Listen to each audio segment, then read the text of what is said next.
There's so many funny stories about the Crusaders, and poignant ones also. And it was a difficult choice for me to decide which ones to include. I know I would talk with Paul and Kenny, and we'd talk about, the different stories and how much we actually remembered of them as a main point. John, I was thinking the other day about the time that we were driving in your car, and you were being cool. We're smoking and everything, and you decide to you go, hey, you got any more matches? I go, no, and he goes, oh, I got a lighter. So you use the lighter, and you light up your cigarette, and then you throw the lighter out the window, and we're on the freeway. And I'll never forget the look on your face, because it was really your dad's car that you had borrowed. I'll never forget that, because then the look on his face after that was a base face. It was a total base face, And you know what I was thinking? I was thinking, now how am I going to explain this to my dad? Where the lighter went. But he didn't smoke it. We never took ourselves so seriously when we were growing up. It's not that we didn't care about each other, or we didn't, have feelings for each other or anything like that. But we realized that, we were just having fun, and so we enjoyed it. We loved to hitchhike. It was actually an adventure, and it was our only means of transportation. But we had a lot of fun doing it. And when you get at Beach Boulevard in those days, there was all kinds of people hitchhiking, so it was always hard to get a ride. So remember, we would split up, and you would move somewhere and I'd go somewhere else. But we made a vow that we would pick each other up if we got a ride, because it was a long ways back to La Puente from Huntington Beach.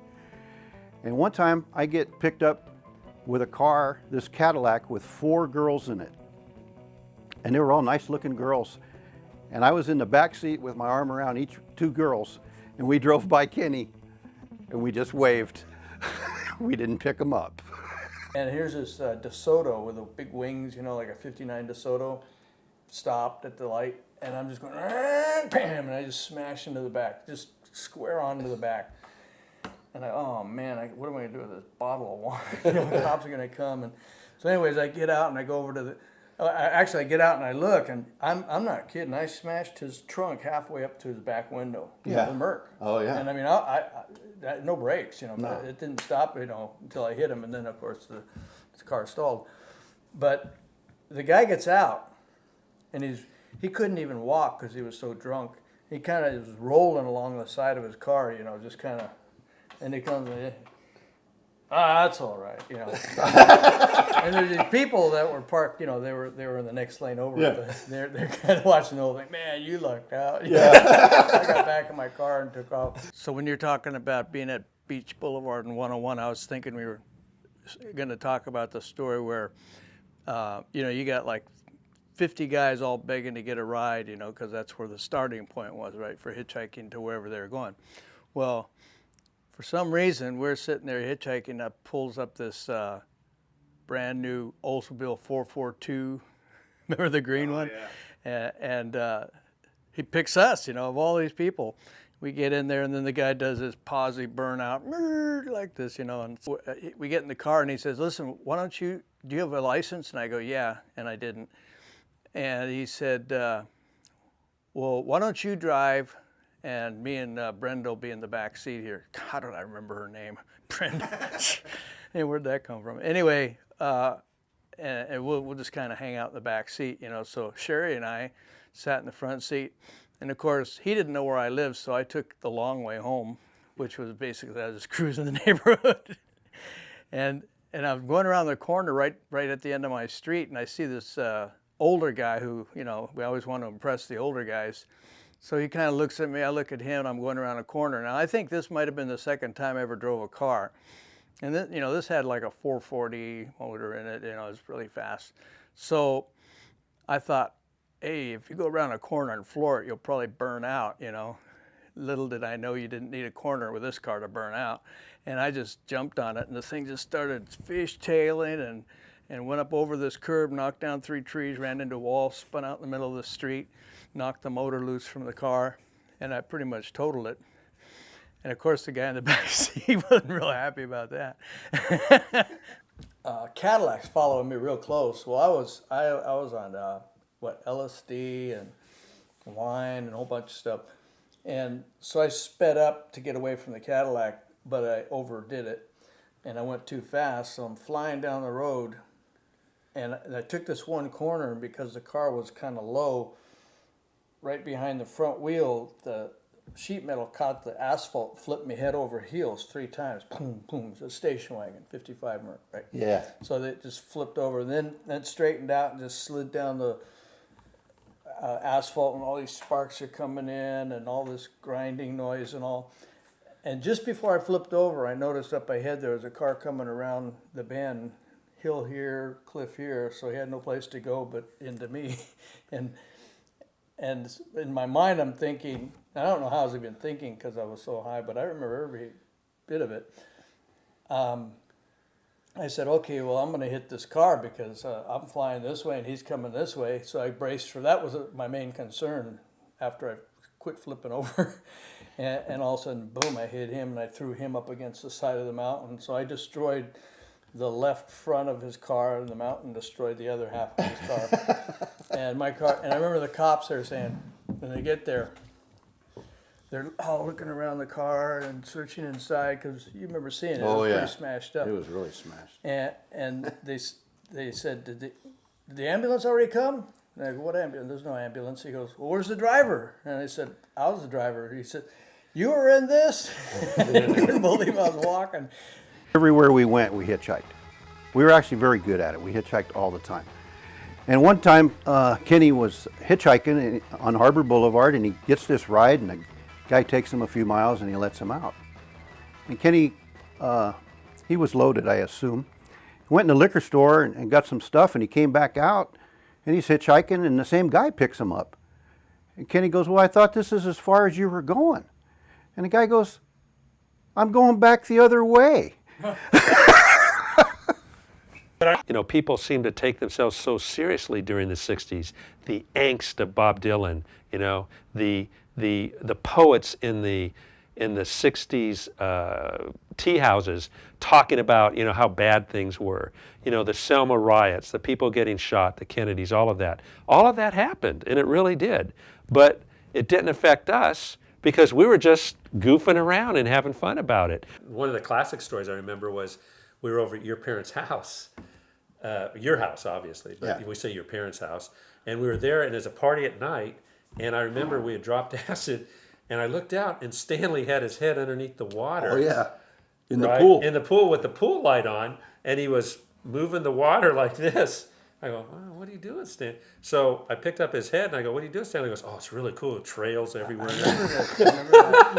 And Kenny gets, get this ride, and I'm sitting in the back seat, and Kenny's riding shotgun, and Kenny's talking to the guy, and the guy goes, said something to Kenny. Kenny goes, yeah, but I got this knife, and I use it for protection.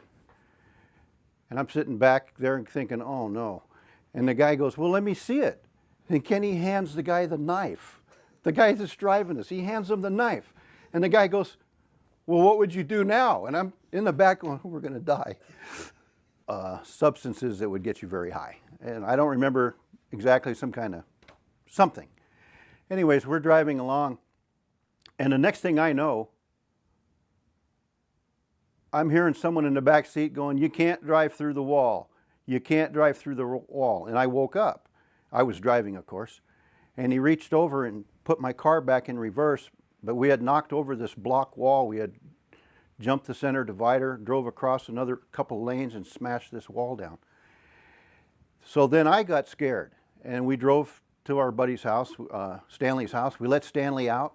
We get back in the car, and I'm still a little nervous about what had just happened after we had knocked this wall down with this 55 Merc that didn't actually hurt the Merc.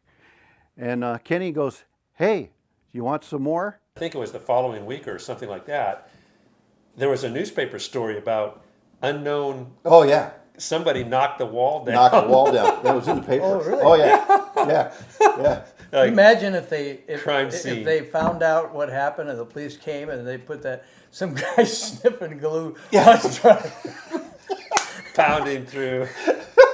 while his friend was telling him you can't drive through walls. Well, do you remember it was in Diamond Bar, so it's all hills. Yeah. So when it fell over, a big chunk of the wall fell over. It slid down the embankment. Oh, I didn't. I remember that yeah. part.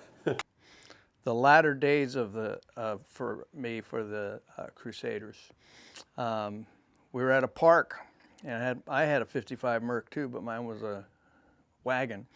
We were all at this park, and me and my girlfriend stayed there to, you know, make out and stuff. And everybody else went out into the park. Well, of course, they wanted to leave all their drugs in my car because they didn't want to get caught with them.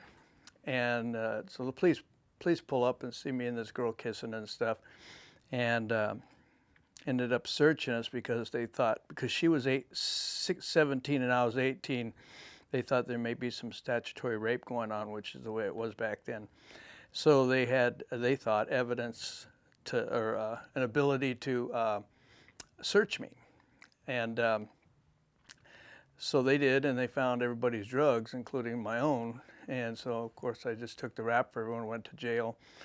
And anyways, when I went to court, the judge says, why did you search him, to the cops? I said, well, he was with a girl 17 and he was 18.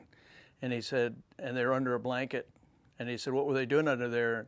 They said, well, we assume, you know. And the judge said, well, you can't just assume that. You didn't see anything, did you? Well, they were under a blanket. Well, then you had no reason to search him, and then they threw it out. So I beat the case, however, because I wasn't an American citizen. They said they could try me again because I didn't have double jeopardy rights, because I had some indictment in Orange County that they were working on for another issue. Anyway, so they said, my public defender says, well, you've got two options. One, you can go back to Canada, or you can go in the military, where you'd be under the United Code of Military Justice, which is their constitution, which would protect you from double jeopardy rights. And so I chose the latter, and ended up in the Marine Corps. And that got me away from those terrible Crusaders that ruined my life. I'm all like, what? And he goes, yeah, it has all these really tight switchbacks. And we came around the corner and something happened, and we didn't make the turn, and we drove right off the cliff. Of course, there's no guardrails, but you went down and bounced down through the brush and the rock and landed up on the road, caught the road again. The switchback, yeah. But on the way down, you kind of almost stopped the car, and when the car was stopped, John jumped out. But the car was already stopped. That's how long it took him for his reflexes to work. So what I remember about the Crusaders, and one of the overall themes that I really enjoyed, was that no matter what we did, we were always friends. So I mean, we would goof on each other, we would, you know, pull tricks on each other, we would set each other up to get, you know, almost in danger. But at the very end of the day, we always knew we'd get together and would laugh about it.